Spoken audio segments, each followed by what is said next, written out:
6 बजेको छ। सामुदायिक सूचना नेटवर्क CIN-बाट अब प्रसारण हुँदैछ साझा खबर।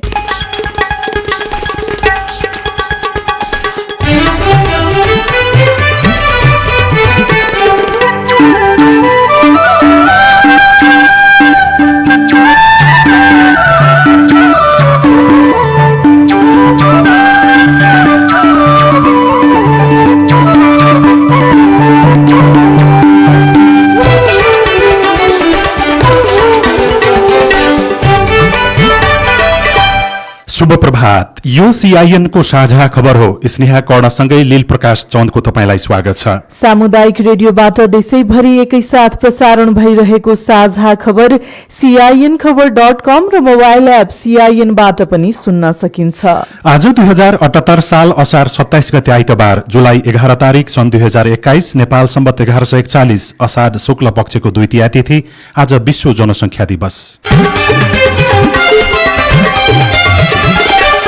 बाँकेको रेडियो प्रतिरोध 12 वर्ष प्रवेशको अवसरमा उत्तरोत्तर प्रगतिको शुभकामना व्यक्त गर्दै साझा खबरमा प्रमुख खबरका शीर्षकहरू। सत्तारूढ एमाले एकताको घोषणा आज। अदालतमा विचाराधीन मुद्दामा मौन बस्ने सहमति। कांग्रेसमा क्रियाशील सदस्यता विवाद टुंग्याउन सकस। मनसूनजन्य विपदबाट प्रभावित 573 परिवारका लागि 2 करोड़ भन्दा बढी रकम निकासा। सिन्धुपाल्चोकका बाढी प्रभावितलाई 50,000 दिइने। पाइपलाइनका कारण सरकारको 4 अर्ब बचत। राजस्वको संशोधित लक्ष्य भेट्न मुस्किल। 1 वर्षमा 19 पटक इन्धनको मूल्य बढ्यो। आजदेखि आन्तरिक र बाह्य उडान थपिँदै।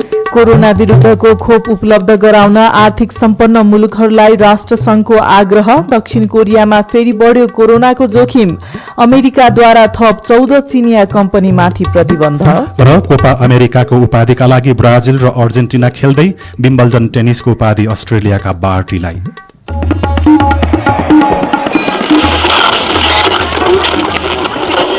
सयौं रेडियो, हजारौं रेडियो कर्मी र करोडौं नेपालीको माझमा यो हो सामुदायिक सूचना नेटवर्क CIN। साझा खबरको सबैभन्दा सुरुमा एमाले एकताको घोषणा आज हुने। नेताहरू बीचमा भएको सहमतिको प्रसंग। सत्तारूढ दल एमालेमा 4 महिनादेखि जारी आन्तरिक विवादलाई समाधानको बिन्दुमा पुर्याएको दोस्रो तहका नेताहरू सम्मिलित कार्यदलले दावी गरेको छ। पार्टीभित्र एक अर्कालाई निषेध गर्ने गरी भइरहेका गतिविधि बन्द गर्दै शक्ति सन्तुलन मिलाएर अघि बढ्ने सैद्धान्तिक सहमति कार्यदलमा भएको छ। त्यही सहमतिको जगमा पार्टीको आन्तरिक एकतालाई मजबुत बनाउने गरी आज अध्यक्ष केपी शर्मा ओली र नेता माधव कुमार नेपाल बीच औपचारिक सहमति गराउने तयारी भएको छ। आन्तरिक विवाद समाधानका उपाय खोज्ने क्रममा सर्वोच्च अदालतमा विचाराधीन मुद्दालाई प्रभावित पार्ने गतिविधि नगरी मौन बस्ने सहमति भएको छ। विवाद मिलाउन निरन्तर वार्तामा जुटेका ओली र नेपाल पक्षका नेताहरूबीच यस्तो सहमति भएको हो। एमाले अध्यक्ष एवं प्रधानमन्त्री केपी शर्मा ओलीले पार्टीमा सहमति र एकताका लागि विपक्षी दलका नेता शेरबहादुर देउवालाई प्रधानमन्त्री बनाउन आफ्नै दलका वरिष्ठ नेता माधव कुमार नेपाल पक्षका सांसदले गरेको हस्ताक्षर फिर्ता लिनुपर्ने शर्त राख्नु भएको थियो। फैसला नआउँदासम्म यस विषयमा मौन बस्ने सहमति एमाले कार्यदलमा भएको हो। नेपाल पक्षको अडानपछि ओली पक्ष फैसला नआउँदासम्म मौन बस्न सहमत भएको हो। कार्यदलको हिजोको बैठकपछि CIN-सँग संक्षिप्त कुराकानी गर्दै कार्यदलकामा प्रधानमन्त्री तथा पार्टी अध्यक्ष ओलीको तर्फबाट संयोजक बन्नुभएका सुभाष चन्द्र नेवाङले आज बिहान 8 बजे सहमति सार्वजनिक गरिने बताउनुभयो। हामी छलफल लगभग टुङ्गिएको छ। अब भोलि बिहान 8 बजे बस्छौं र सुखद समाचार सुन्न पाइन्छ भन्ने मेरो विश्वास। आजै हुन्छ त्यो सबै कुरा भन्ने थियो, त्यसमा विलम्ब चाहिँ किन भयो? भोलि बिहान 8 बजे हामी सुखद समाचार नै सुनाउँछौं। लामो समयदेखि अनौपचारिक संवादमा रहेका दोस्रो तहका नेताहरूले गत सोमबारदेखि कार्यदल स्तरमा छलफल शुरू गरेका थिए। हिजोको कार्यदलको बैठकपछि कार्यदलमा नेपाल पक्षबाट सदस्य रहनुभएका गोकर्ण विष्टले पनि आफूहरूसँग छलफलका त्यति धेरै विषयहरू अब बाँकी नरहेको प्रतिक्रिया दिनुभयो। र हामीले नेकपा एमालेलाई एकताबद्ध बनाएर राष्ट्र, जनता, लोकतन्त्र, कम्युनिस्ट आन्दोलनको रक्षाका लागि भोलि त्यो प्रकारले सार्थक सन्देश दिने अवस्थामा आइपुगेका छौँ। यो एक प्रकारले सकारात्मक छ। अझ एक डिक्का भएर जाने सन्दर्भमा हामी थप गम्भीर भएका छौँ, हामी थप प्रतिबद्ध भएका छौँ र त्यो अन्तिम निष्कर्षमा हामी आइपुगेका छौँ। कार्यदल सदस्यहरूका अनुसार पार्टीका सबै संरचनाहरूलाई 2075 जेठ 2 को अवस्थाबाट सक्रिय बनाउने भन्नेमा पनि सहमति जुटेको छ। नेपाली कांग्रेसमा क्रियाशील सदस्यता विवाद टुंग्याउन ढिलाइ भएको छ। क्रियाशील सदस्यताको विवाद टुंग्याउन भएको ढिलाइका कारण नेपाली कांग्रेसको महाधिवेशन कार्यतालिका नै प्रभावित हुने सम्भावना देखिएको छ। यही 30 गते भित्रमा क्रियाशील सदस्यताको टुंगो लगाइसक्नु पर्नेछ, तर आन्तरिक रूपमा क्रियाशील सदस्यताको विवाद धेरै नै बाँकी रहेकाले अबको 3 दिनमा क्रियाशील सदस्यताको विवाद टुंग्याउने सम्भावना कम देखिएको छ। सीआईएनसँग कुरा गर्दै नेता शेखर कोइरालाले पार्टी भित्रकै आन्तरिक समस्या बढ्दै जाँदा क्रियाशील सदस्यताको विवाद पनि समाधान गर्न नसकिएको बताउनुभयो। क्रियाशीलमा हामीले के भनेका छौँ भने कुनै वार्डमा 100 जना क्रियाशील पहिलेदेखि थिए भने त्यहाँ 200 पनि हुन पाइँदैन भनेर भनेको छ। कतिमा 200 को सट्टा 300 400 पनि आएको छ। हामीहरू के भन्दैछौँ भने त्यसलाई खारिज गरिदेऊ सबै, बरु 13 महाधिवेशनको क्रियाशीलबाट गरौँ भन्ने हाम्रो भनाइ होइन। अब कसरी लग्नुहुन्छ उहाँहरूले त्यो ठुलो विवाद छ। त्यो टुङ्गिएन भनेदेखि त महाधिवेशनलाई यसले अप्ठ्यारो पार्छ होला नि त, होइन? अप्ठ्यारो पर्छ भनेर बोगस भोटर सेट लिनु भएन नि। आफू जित्नको लागि बोगस भोट गर्नु भएन नि त, क्रियाशील बनाउनु भएन नि। जसरी ओलीजीले सत्ता कब्जा गर्नुभएको छ नि, पार्टी कब्जा गर्न खोजेको जस्तै त हो नि।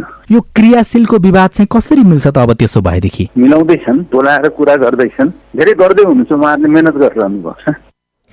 कांग्रेसमा अघिल्लो 13औं महाधिवेशनमा 4,70,000 क्रियाशील सदस्य रहेका थिए। तीमध्ये करिब 50,000ले सदस्यता नवीकरण गरेका छैनन्। नयाँ सदस्यता लिनेको संख्या भने 4,44,243 रहेको छ। कांग्रेसको कुल सदस्य संख्यामा 16 देखि 40 वर्षसम्म उमेर समूहको प्रतिनिधित्व 33% रहेको छ। 41 देखि 60 वर्ष उमेर समूहका सदस्यको संख्या सबैभन्दा बढ़ी अर्थात 37% रहेको छ। अहिले कांग्रेसमा 75 वर्षका शेरबहादुर देउवाले नेतृत्व गरिरहनु भएको छ।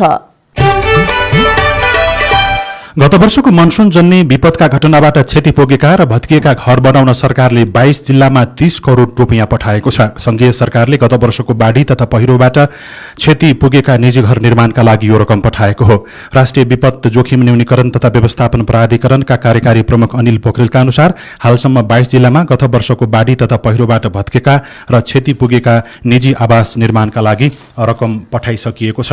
सिन्धुपाल्चोक, लमजुङ, अर्घाखाँची, हुम्ला, बाजुरा, दैलेख, दाङ र प्युठान 8 जिल्लामा रकम पठाइएको हो। बाढ़ी पहिरो र अविरल वर्षाका कारण निजी आवास क्षति भएका परिवारलाई अस्थायी आवास निर्माणका लागि प्रति परिवार 50,000 रुपियाँका दरले रकम पठाइएको राष्ट्रिय विपद जोखिम न्यूनीकरण तथा व्यवस्थापन प्राधिकरणका प्रवक्ता विश्व प्रकाश अर्यालले सीआईएनसँग बताउनुभयो। 2,86,50,000 भन्ने भयो के अरे, त्यति चाहिँ निकासा भएको चाहिँ कुरा 8वटा जिल्ला मध्ये हुम्ला, बाजुरा, दैलेख, दाङ, प्युठान, अर्घाखाँची, लमजुङ र सिन्धुपाल्चोकमा चाहिँ गएको छ यो रकम। अब यो चालु आर्थिक वर्षमा मनसुनबाट भएको क्षतिको अझै पनि विवरण संकलन गर्ने र जिल्लाबाट चाहिँ आउने क्रम जारी छ। प्राप्त भएपछि अब तत्काल अस्थायी आवासको लागि चाहिँ रकम निकासा पनि हुनेछ। यसैबीच प्रधानमन्त्री केपी शर्मा ओलीले बाढ़ी प्रभावितका लागि 1500 बण्डल जस्ता र प्रति परिवार 50,000 रुपियाँका दरले उपलब्ध गराउने घोषणा गर्नुभएको छ। हिजो मेलम्ची बजार हेलम्बुमा इन्द्रावती र मेलम्ची नदीले पुर्याएको क्षतिको अवलोकन गर्न पुग्नुभएका प्रधानमन्त्री ओलीले यस्तो प्रतिबद्धता र घोषणा व्यक्त गर्नुभएको हो। दोस्रो लहरको कोभिड-19 महामारीले आर्थिक गतिविधिमा पारेको असरबाट सरकारको राजस्व संकलन प्रभावित भएको छ। कोभिडका कारण उत्पादनदेखि आपूर्तिसम्मको चक्र भत्किँदा सरकारले लक्ष्य अनुसार राजस्व संकलन गर्न नसक्ने देखिएको हो। सरकारले चालू आर्थिक वर्षमा 10 खर्ब 11 अर्ब रुपैयाँ राजस्व संकलन गर्ने लक्ष्य राखेको छ, तर अर्थ मन्त्रालयले बजेटको मध्यावधि समीक्षा गर्दै राजस्व संकलनको वार्षिक लक्ष्य 5.15% घटाएर 9 खर्ब 59 अर्ब राजस्व संकलन हुने संशोधित अनुमान गरेको छ। हालसम्मको राजस्व संकलनको तथ्याङ्क हेर्दा सरकारले वार्षिक लक्ष्य त परको कुरा संशोधित लक्ष्य समेत भेट्न नसक्ने देखिएको छ। मोतिहारी अम्लेखगञ्ज पेट्रोलियम पाइपलाइन निर्माण सम्पन्न गरेर सञ्चालनमा ल्याएपछि नेपाल आयल निगमको करिब 4 अर्ब रुपियाँ जोगिएको छ। निगमले इन्डियन आयल कर्पोरेसन आईओसीबाट डिजेल आयात गर्दा ढुवानी खर्च बाबतको 3 अर्ब 24 करोड 41 लाख रुपियाँ र तापक्रम तथा प्राविधिक नोक्सानी बापत तिर्नुपर्ने 75 करोड 34 लाख रुपियाँ बचत भएको हो। पेट्रोलियम पाइपलाइनले डिजेलको आपूर्ति व्यवस्थापन मात्र नभएर ठूलो रकम खर्च हुनबाट जोगिएको नेपाल आयल निगमका प्रबन्ध निर्देशक सुरेन्द्र कुमार पौडेलले बताउनुभयो। आयल निगमले 2076 भदौ 24 गतेबाट पाइपलाइन मार्फत डिजेल ल्याउन शुरू गरेको थियो। परियोजना 4 अर्ब 40 करोड रुपियाँ लागतमा बनाइएको हो।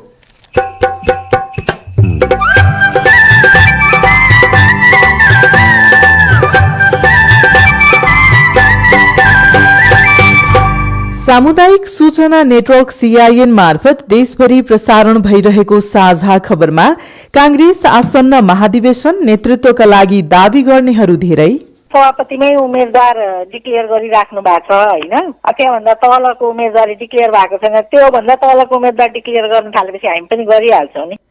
एक वर्षमा 19 पटक इन्धनको मूल्य वृद्धि, आजदेखि आन्तरिक र बाह्य उडान थपिँदै लगायतका खबर बाँकी नै छन्। सीआईएनको साझा खबर सुन्दै गर्नुहोला। बाबा, यो घरेलु हिंसा भनेको के हो? घरभित्रको एउटा सदस्यले अर्को सदस्यलाई शारीरिक, मानसिक, यौनजन्य, आर्थिक वा अन्य कुनै पनि कुरामा दिएको दुःख वा यातना हो। यस्तो यातना कसैलाई दिनु हुँदैन। अनि बाबा, घरभित्र हिंसा भएमा कसलाई भन्ने अनि उलाई के कारबाही हुन्छ त? आफूलाई हिंसा भएमा वा अरू कसैलाई हिंसा भइरहेको थाहा पाएमा प्रहरीमा, महिला आयोग अथवा स्थानीय तहमा उजुरी दिन सकिन्छ। हिंसा गर्ने व्यक्तिलाई 3,000 देखि 45,000 सम्म जरिवाना, 6 महिनासम्म जेल वा दुवै सजाय हुन सक्छ। फेरि त्यही गल्ती गरेमा सजाय दोब्बर हुन्छ। यूएनओडीसी को सहकार्यमा महान्यायाधिवक्ताको कार्यालय। अपनाऊ है सुरक्षा बनी होशियार, विपद प्रकोपको गर्दै पूर्व तयार, बाढी पहिरो भूकम्प र आँधी बिहारी गर्छ विनाश गाउँ सहर केही नहेरी, बनो सजग चेतनशील अपनाई होशियारी, प्रकोपबाट बच्न सुरु गरौँ पूर्व तयारी। कोभिड-19 अर्थात कोरोना भाइरसको महामारी विरुद्ध लडिरहँदा बाढी, पहिरो, डुबान आदिले निम्त्याउने विपदको पूर्व तयारीमा स्थानीय सरकार र आम समुदाय जुट्नु पर्दछ। आफ्नो समुदायमा आउन सक्ने सबै प्रकारका विपदबाट मानवीय र भौतिक क्षति हुन नदिनका लागि स्थानीय तहसँग मिलेर सबै समुदाय तयारीमा बस्नु पर्दछ। युरोपियन युनियनको आर्थिक सहयोगमा VSO, अकुराग, FSCN र आयोनद्वारा सञ्चालित प्रयास परियोजना। सामाजिक रूपान्तरणका लागि यो हो सामुदायिक सूचना नेटवर्क CIN। तपाईँ अहिले देशभरिका सामुदायिक रेडियो CIN खबर.com र मोबाइल एप CIN-बाट एकैसाथ साझा खबर सुन्दै हुनुहुन्छ। अब आज काठमाडौँबाट प्रकाशित पत्र पत्रिकाहरूको खबर। आजको सबैजसो पत्र पत्रिकाले आन्तरिक र बाह्य उडान थपिने शीर्षकमा खबर लेखेका छन्। सरकारले आजदेखि थप आन्तरिक र अन्तर्राष्ट्रिय उडानका लागि अनुमति दिएको छ। आजदेखि आन्तरिक तर्फका उडानमा सम्बन्धित विमान कम्पनीले मागे जति अनुमति पाएका छन्। अन्तर्राष्ट्रिय तर्फको उडान संख्या पनि थप गरिएको छ। संस्कृति, पर्यटन तथा नागरिक उड्डयन मन्त्रालयले नियमित उडानको नयाँ तालिका सहित नियामक नेपाल नागरिक उड्डयन प्राधिकरणलाई दिएको निर्देशन अनुसार थप उडान अनुमति दिएको हो। नयाँ पत्रिकाको भित्री पृष्ठमा 1 वर्षमा 19 पटक इन्धनको मूल्य वृद्धि शीर्षकमा खबर लेखेको छ। चालू आर्थिक वर्षको सुरुदेखि सकिन लाग्दा समेत नेपाली बजारमा पेट्रोलियम पदार्थको मूल्य निरन्तर वृद्धि भएको छ। 1 वर्षको अवधिमा पेट्रोल र डिजेलमा प्रति लिटर क्रमशः 27 र 24 रुपैयाँ बढेको छ, जुन 1 वर्षमा बढेको अहिलेसम्मकै उच्च बिन्दु रहेको छ। यद्यपि अन्तर्राष्ट्रिय बजारमा पनि कच्चा तेलको भाव यो वर्ष करिब $34 प्रति ब्यारेल बढेको पाइएको छ।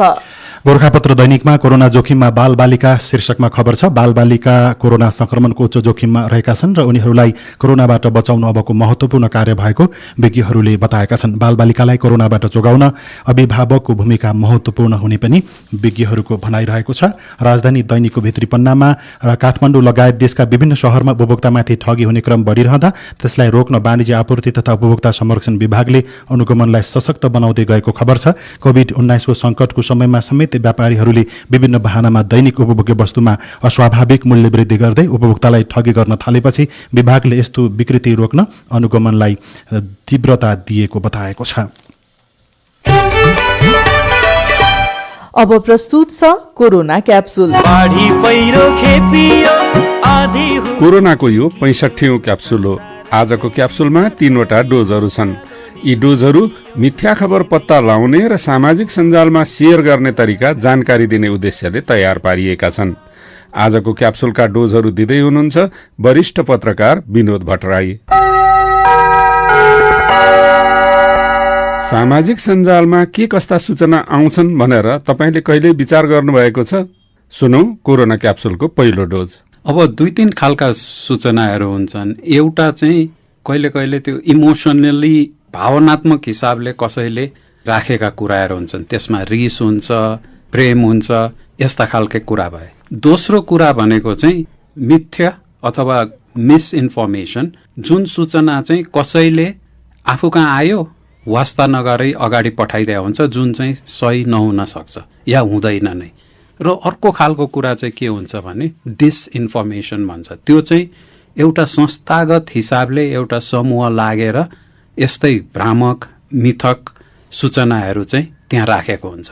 र प्राय भन्ने हो भने यो 3 खालको सूचनाहरू चाहिँ धेरै हुन्छ र कहिले कहिले सही सूचनाहरू पनि राखेको पाइन्छ। अब कोरोना क्याप्सुलको दोस्रो डोज।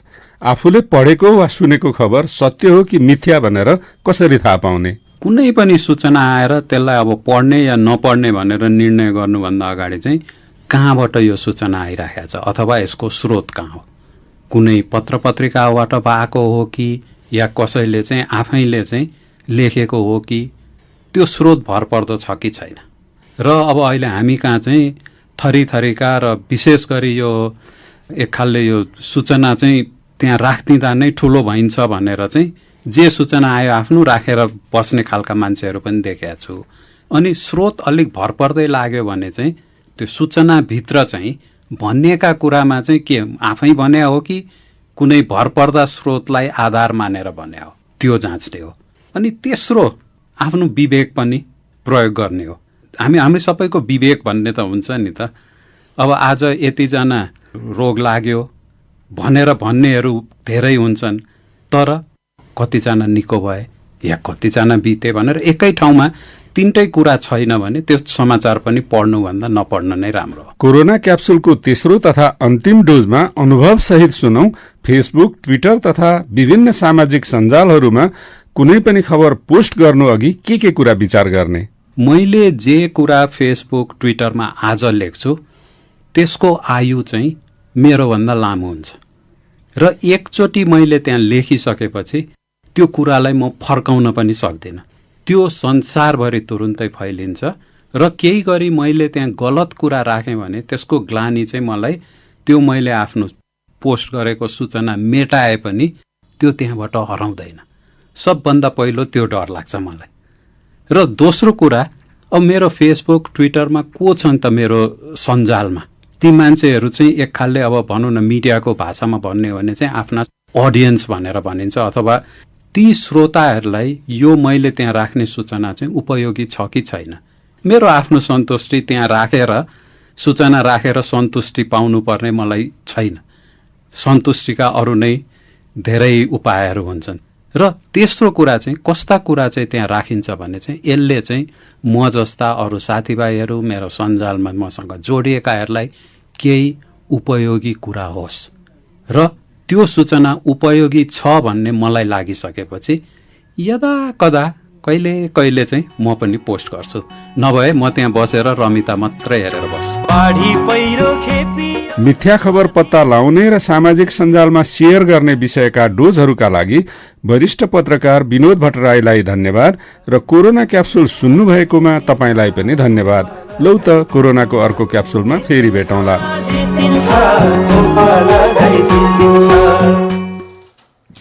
अब विदेशको खबर। अमेरिकाले 14 चिनिया कम्पनीलाई प्रतिबन्धको सूचीमा राखेको छ। अमेरिकी सरकारले थप 14 चिनिया कम्पनीलाई व्यापार प्रतिबन्धको सूचीमा राख्ने निर्णय गरेको हो। सिन्च्याङ उइगुर क्षेत्रमा मानवाधिकार उल्लङ्घनमा उनीहरूको संलग्नता हुनुको कारण ती कम्पनीलाई प्रतिबन्धको सूचीमा राखिएको NHK वर्ल्ड्स अमेरिकी वाणिज्य विभागलाई उद्धृत गर्दै समाचारमा उल्लेख गरिएको छ। संयुक्त राष्ट्रसङ्घका महासचिव एन्टोनियो गुटेरेसले विश्वका आर्थिक शक्ति सम्पन्न देशहरूको समूहका सदस्यहरूलाई कोभिड विरुद्धको खोपमा सहयोग गर्न आग्रह गर्नुभएको छ। विश्वका आर्थिक शक्ति सम्पन्न देशका 20 देशको संगठन G20 लाई सम्बोधन गर्दै महासचिव गुटेरेसले यस्तो अनुरोध गर्नुभएको हो। र दक्षिण कोरियामा कोभिड-19 का अहिलेसम्मकै सबभन्दा धेरै संक्रमित भेटिएका छन्। अधिकारीहरूले दिएको जानकारी अनुसार चौथो दिन कोरोना भाइरसका संक्रमित बढिरहेको उल्लेख गरिएको छ। प्राप्त समाचार अनुसार त्यहाँ बितेको 24 घण्टा यता मात्रै 1378 जना कोभिडका संक्रमित फेला परेका हुन्। अब खेल खबर। कोपा अमेरिका फुटबलको उपाधिका लागि अहिले खेल भइरहेको छ। फाइनल खेलमा घरेलु टोली ब्राजिल र अर्जेन्टिना बीच प्रतिस्पर्धा जारी छ। हालसम्मको अवस्थामा अर्जेन्टिना 1-0 ले अघि रहेको छ र विम्बल्डन टेनिसको उपाधि विश्व नम्बर 1 अस्ट्रेलियाका अस्लेग बार्टीले जित्नु भएको छ। लन्डनमा गई राति सम्पन्न खेलमा बार्टीले चेक रिपब्लिकका कारोलिना प्लिस्कोभालाई 6-3 र 6-7 4-7 र 6-3 को सेटमा पराजित गर्दै उपाधि हात पार्नु भएको हो। कांग्रेसको आगामी नेतृत्वका लागि आकांक्षी धेरै क्षमताले कि सौदाबाजीका लागि? रेडियो रिपोर्ट, स्वस्थ जीवनशैली सम्बन्धित सन्देश, अरू खबर र कार्टुन पनि बाँकी नै छ। CIN को साझा खबर सुन्दै गर्नुहोला।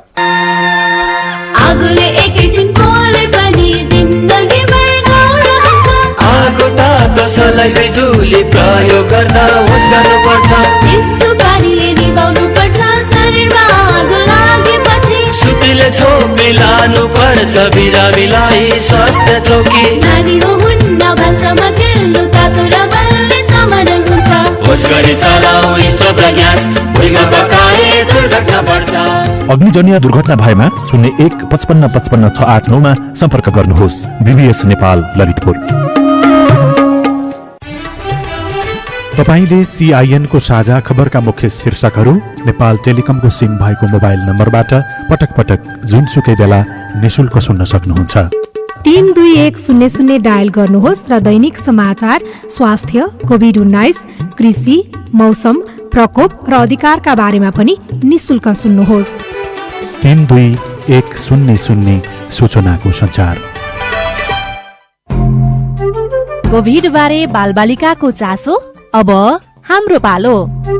कोभिड बारे जोडिएका थुप्रै बालबालिकाका प्रश्न र सरकारवालाको जवाब सहित हरेक आइतबार साँझ 7:30 बजेको साझा खबरमा प्रस्तुत हुँदैछ हाम्रो पालो। कोभिड पछि घरको बसाई, बाल मस्तिष्कमा पर्ने प्रभाव, बाल मनोविज्ञानका सवाल, कोभिडमा बाल सुरक्षा र कोभिड विरुद्धको खोप लगायत तपाईलाई लागेको विषयमा हाम्रो IVR नम्बर 01-5260-646 मा प्रश्न रेकर्ड गराउनुहोला। हामी हाम्रो पालो मार्फत देशभरिका सामुदायिक रेडियोमा प्रसारण गर्नेछौं। नेपाल सरकार स्वास्थ्य तथा जनसंख्या मन्त्रालय, राष्ट्रिय स्वास्थ्य शिक्षा सूचना तथा संचार केन्द्र, सेभ द चिल्ड्रेन र CIN को प्रस्तुति। सामाजिक रूपान्तरणका लागि यो हो सामुदायिक सूचना नेटवर्क CIN। साझा खबरमा अब कांग्रेसको आगामी महाधिवेशनको प्रसंग। नेपाली कांग्रेस 14औं महाधिवेशनको तयारीमा छ। संस्थापन पक्षबाट सभापतिमा शेरबहादुर देउवाले खुलेरै दावेदारी प्रस्तुत गरे पनि संस्थापन इतर पक्षमा आकांक्षी धेरै देखिएका छन्। संस्थापन पक्षबाट नेतृत्वमा आकांक्षा गर्नेहरू पनि अर्को पक्षमा गएर छलफल गरिरहेको देखिन्छ। आसन्न महाधिवेशनको तयारीमा रहेको नेपाली कांग्रेसमा नेताहरू सभापति महामन्त्रीदेखि पदाधिकारीको उम्मेद्वार बन्न गुटगत छलफलमा व्यस्त देखिन्छन्। तर ती छलफलहरू नेपाली कांग्रेसलाई वैचारिक रूपमा अगाडि बढाउन सक्ने नेतृत्व खोज्ने गरी हुन सकेका छैनन्। सभापति देउवाले पुनः सभापतिमा उम्मेद्वारी दिने घोषणा गरे पनि अर्को पक्षमा आधा दर्जन बढ़ी आकांक्षी देखिएका छन्। सभापतिमा उम्मेद्वारी घोषणा गर्नुभएका नेता कल्याण गुरुङ जुन पदमा उम्मेदवारको दावेदारी गरे हो त्यही पदमा उम्मेदवार दिन सक्नुपर्छ। बार्गेनिङको टुल्सको लागि प्रयोग गर्ने हो भने त्यसले गरिमा छ, इज्जत छ, प्रतिष्ठा छ, त्यसलाई चाहिँ घटाउने काम गर्छ। 4 वर्ष अघि तीनै तहको निर्वाचनमा पराजय भोगेको कांग्रेसमा तत्कालीन अवस्थामा नेतृत्व परिवर्तन मात्रै होइन, युवा पुस्ताले पार्टी हाक्नुपर्ने कुरा समेत चले। केही युवा नेताहरूले छलफल समेत अघि बढाएका थिए। समय बित्दै जाँदा पार्टीभित्र युवा नेतृत्वको बहस गौण बन्दै गएको छ। भइरहेका बहस पनि वैचारिक भन्दा पदीय भागबण्डामा केन्द्रित छन्। नेता अर्जुन नरसिंह केसी लड्छु भन्ने लड्ने इच्छा व्यक्त गर्ने कुरालाई स्वाभाविक रूपले लिन्छु। अब सहमति गरेर म पनि उम्मेदवार हुँ भन्ने मेरो पनि दृष्टिकोण हो। तैपनि यदि सहमतिपूर्वक हुन्छ भने म जसलाई पनि सहयोग गर्न तयार छु भनि नै लाग्छु। पुस्ता परिवर्तनको लामो बहस हुँदै आएको नेपाली कांग्रेसमा 14औं महाधिवेशनको संघारमा पनि केही युवा नेता यही विषयको चर्चा गरिरहेका छन्। तर युवा पुस्ताका नेता गुटगत राजनीति भन्दा पर छैनन्। गगन थापा, विश्वप्रकाश शर्मा, प्रदीप पौडेल लगायतका युवा नेता सहित महामन्त्रीको दौडमा भए पनि सभापतिका धेरै प्रत्याशी हुँदा कसको टिमबाट उम्मेद्वार हुने भन्ने अन्यलमा छन्। नेता सरिता प्रसाई सभापतिमै उम्मेदवार डिक्लेयर गरिराख्नु भएको छ होइन। त्यहाँभन्दा तलको उम्मेदवारी डिक्लेयर भएको छैन। त्यो भन्दा तलको उम्मेदवार डिक्लेयर गर्न थालेपछि हामी पनि गरिहाल्छौँ नि। एकैचोटि चाहिँ भन्ने बित्तिकै हुरुरु युवाले मात्रै हस्तक्षेप गर्न सकिन्छ भन्न सकिँदैन। कांग्रेसको राजनीतिक भविष्यका लागि पनि नेतृत्व परिवर्तनको विकल्प छैन। तर अहिलेका बहस र छलफल हेर्दा पुरानै पुस्ता दोहोरिने सम्भावना देखिन्छ भन्नुहुन्छ राजनीतिक विश्लेषक सोमत घिमिरे। कुन अर्थमा शेरबहादुर होइन, कुन अर्थमा विमलेन्द्र निधि भन्ने खालको टिम त बन्ने भएन। त्यो खालको पोलराइजेसन त हुने होइन अहिले। भनेपछि यसले एक ढङ्गले भन्ने हो भने युवा नेताहरूलाई पनि त्यो खालको मोलमलाइमा, त्यो खालको गन्जाघोलमा भित्र पसाइदिए जस्तो लाग्छ मलाई। कांग्रेसको संशोधित विधानमा सभापति सहित 14 पदाधिकारीको व्यवस्था छ, जसमा 2 उपसभापति, 2 महामन्त्री, 8 सहमहामन्त्री र 1 जना कोषाध्यक्ष हुनेछन्। कोषाध्यक्ष बाहेक सबै पदाधिकारी निर्वाचित हुने नयाँ व्यवस्था यसै महाधिवेशनबाट कार्यान्वयनमा आउने भएपछि कांग्रेसमा सौदाबाजीका लागि पनि उम्मेद्वार बन्न खोज्नेहरू बढेका छन्। सीता शर्मा, CIN काठमाडौँ। अब केही खबर संक्षेपमा। कोरोना भाइरस विरुद्धको खोपको नेपालमै क्लिनिकल ट्रायल गर्न सरकारले कानूनी आधार पूरा गरेको छ। अनि कोरोना भाइरस विरुद्धको 15 लाख मात्रा खोप अमेरिकाबाट भोलि नेपाल आइपुग्ने भएको छ। र सरकारले बिउबिजन निर्देशिका कार्यान्वयनमा ल्याएको छ। कृषि तथा पशुपन्छी विकास मन्त्रालयले बिउबिजन उत्पादन, आपूर्ति तथा व्यवस्थापन निर्देशिका 2078 कार्यान्वयनमा ल्याएको हो। यो सँगै हामी साझा खबरको अन्त्यमा आइपुगेका छौं। सामुदायिक रेडियो प्रसारक संघद्वारा सञ्चालित CIN को बिहान 6 बजेको साझा खबर सक्नु अघि तपाईको स्वस्थ जीवनशैलीसँग जोडिएको एउटा सन्देश।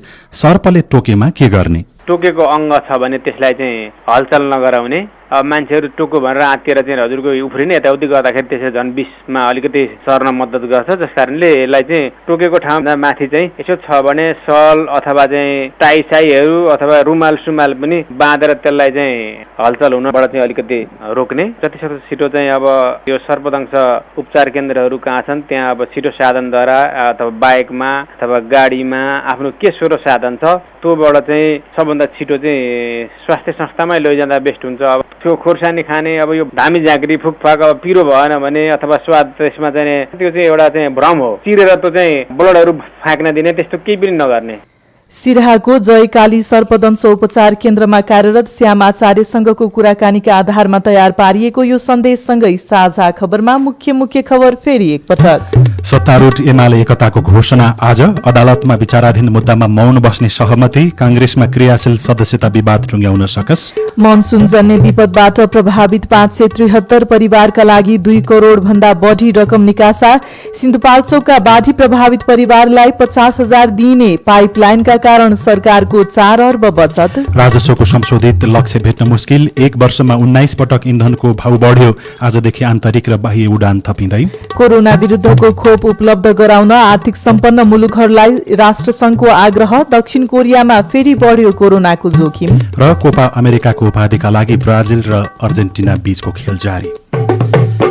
साझा खबरको अन्त्यमा कार्टुन हामीले नयाँ पत्रिका दैनिकमा रवि मिश्रले बनाउनु भएको कर्नर किक शीर्षकको कार्टुनलाई लिएका छौं। यहाँ व्यङ्ग्य गर्न खोजिएको छ मन्त्रीहरूको पद गइसकेपछि पनि उनीहरूले मन्त्री निवास छोड्न सकेका छैनन्। यहाँ एकजना पूर्व मन्त्री जस्ता देखिने व्यक्ति ढोका बाहिरपट्टि निस्केका छन्। केही सञ्चारकर्मी जस्ता देखिने व्यक्तिहरूले प्रश्न सोधेका छन्। ती व्यक्तिले चाहिँ यस्तो भनेका छन्, अदालतको आदेशले मन्त्री परिषद सदस्य गए नि क्वार्टर परिषद सदस्य चाहिँ कायमै छु क्या। हवस् त प्राविधिक साथी सुभाष पन्तलाई धन्यवाद। अहिलेलाई लील प्रकाश चन्द र स्नेहा कर्ण विदा भयौं। तपाईको आजको दिन शुभ होस्। नमस्कार। यसपछि देशभरिका सामुदायिक रेडियोबाट कार्यक्रम संवाद प्रसारण हुनेछ। सुन्ने प्रयास गर्नुहोला।